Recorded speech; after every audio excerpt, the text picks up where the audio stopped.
అక్కడ వాళ్ళు స్టే చేసి ఉంటారు. అప్పుడు అక్కడికి బ్లాక్ సెప్టెంబర్ అని పాలస్తీనా టెర్రరిస్ట్ ఆర్గనైజేషన్ సభ్యులు అక్కడికి వచ్చి వీళ్ళందరినీ అదుపులోకి తీసుకొని వీళ్ళని హోస్టేజెస్గా పట్టుకొని దీనంతా కూడా టీవీలో ప్రచారం చేయించి వాళ్ళని చంపేస్తారు. సో ఎవరిని ఆ క్రీడాకారులను 11 మందిని చంపుతారు. సో అందుకని వీళ్ళని చంపడానికి కోసం ఇజ్రాయిల్ ప్రభుత్వం ఏం చేస్తుందంటే గోల్డీ మేయర్ అని అక్కడ ప్రధానమంత్రి ఆమె ఏం చేస్తుందంటే ఒక రహస్య టీముని ఫామ్ చేస్తుంది. మొసాద్ అంటారు, ఇజ్రాయిల్ ఇంటెలిజెన్స్ ఏజెన్సీ. ఆ మొసాద్ ఆధ్వర్యంలో ఒక టీముని ఫామ్ చేసి ఈ టీం ఏంటంటే ఎవరైతే వీళ్ళని చంపారో బ్లాక్ సెప్టెంబర్ తీవ్రవాదుల్ని వాళ్ళు ప్రపంచంలో అనేక చోట్ల ఉంటారు, వెళ్ళిపోయారు వాళ్ళని ట్రేస్ చేసి ఒక్కొక్కరినిగా చంపుకుంటూ రావడం, ఇది కథ అనమాట. సో అలాగా వీళ్ళు వెళ్ళి ఒక్కొక్కరిని మొత్తం 11 మందిలో 9 మందిని చంపేస్తారు, ఇద్దరు మాత్రమే ఎస్కేప్ అయ్యారు. సో అలాగా చంపారు, అది బాగా పాపులర్. దీని మీద నవల కూడా వెంజెన్స్ అనే నవల వచ్చింది, ఆ నవల బేస్ చేసుకొని స్పిల్బర్గ్ సినిమా తీశాడు. ఇప్పుడు మన వాళ్ళు కూడా ఇట్లాంటి కొన్ని టీమ్స్ని ఫామ్ చేసుకొని పాకిస్తాన్లో ఉన్నారని చెప్తున్నారు. వీళ్ళు ఏం చేస్తున్నారంటే అక్కడున్న టెర్రరిస్టులని టార్గెట్ చేసి వాళ్ళ వేరబౌట్స్ కనుక్కొని ఎక్కడెక్కడ ఉన్నారు వాళ్ళ ఈ వ్యవహారాలను కనుక్కొని వాళ్ళని సడన్గా వెళ్ళి అటాక్ చేసి చంపేయడం అనే ఒక టాక్టిక్స్ని ఫాలో అవుతున్నట్టుగా తెలుస్తుంది.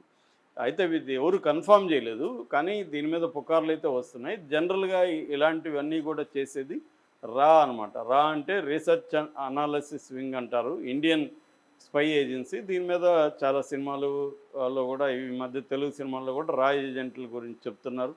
మనకి ఈ మధ్య వచ్చిన పాపులర్ అంటే ఫ్యామిలీ మెన్ ఫస్ట్ సిరీస్ ఇదే ఉంటుంది కంప్లీట్గా. మనోజ్ బాజ్పాయి రా ఏజెంట్గా ఉంటాడు. అలాగా ఈ రా ఏజెన్సీ వాళ్ళే కోవర్ట్ ఆపరేషన్ చేసి పాకిస్తాన్లో ఈ సైఫుల్లాని చంపారు అనేది ఇప్పుడు వినిపిస్తుంది. ఎందుకంటే మనం పాకిస్తాన్ బేస్డ్ టెర్రరిజాన్ని ఎదుర్కోవాలంటే డైరెక్ట్గా ఎదుర్కోలేము. ఎందుకంటే వాళ్ళు వస్తారు, ఇక్కడ టెర్రరిజం యాక్టివిటీలు చేస్తారు, మళ్ళీ పాకిస్తాన్ వెళ్ళిపోతారు, అక్కడ వాళ్ళకి సెక్యూరిటీ ఇస్తారు, సేఫ్ హౌసెస్ ఉంటాయి. కాబట్టి మనం వెళ్ళి చంపడం కష్టం అవుతుంది. అందుకని ఇప్పుడు మనం ప్రతిసారి దాని ఏమంటారు ఆపరేషన్ సింధూర్లు చేయలేం కదా, దానివల్ల రిపర్కషన్స్ చాలా ఎక్కువ ఉంటుంది. అదే మనం రహస్యంగా కోవర్ట్ ఆపరేషన్ చేసి వాళ్ళు ఎక్కడెక్కడ ఉన్నారో వాళ్ళని ప్లాన్ చేసుకొని సడన్ అటాక్ చేసి చంపేస్తే ఈజీ అవుతుంది కదా అన్నది, అది కూడా ఒక మెథడ్లో మన వాళ్ళు వెళ్తున్నట్టుగా తెలుస్తుంది. అయితే మన వాళ్ళు దీన్ని కన్ఫర్మ్ చేయరు ఓపెన్గా, అట్లాగే ఎవరు కూడా దీని గురించి కన్ఫర్మ్ చేసే పరిస్థితి లేదు. అన్ఐడెంటిఫైడ్ గన్మెన్ అనే వస్తుంది వార్త.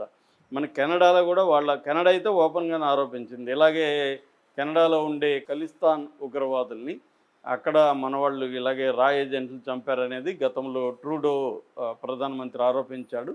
అప్పుడు మనకి కెనడాకు కూడా డిప్లొమాటిక్ వార్ అనేది కూడా కొద్ది రోజులు నడిచింది.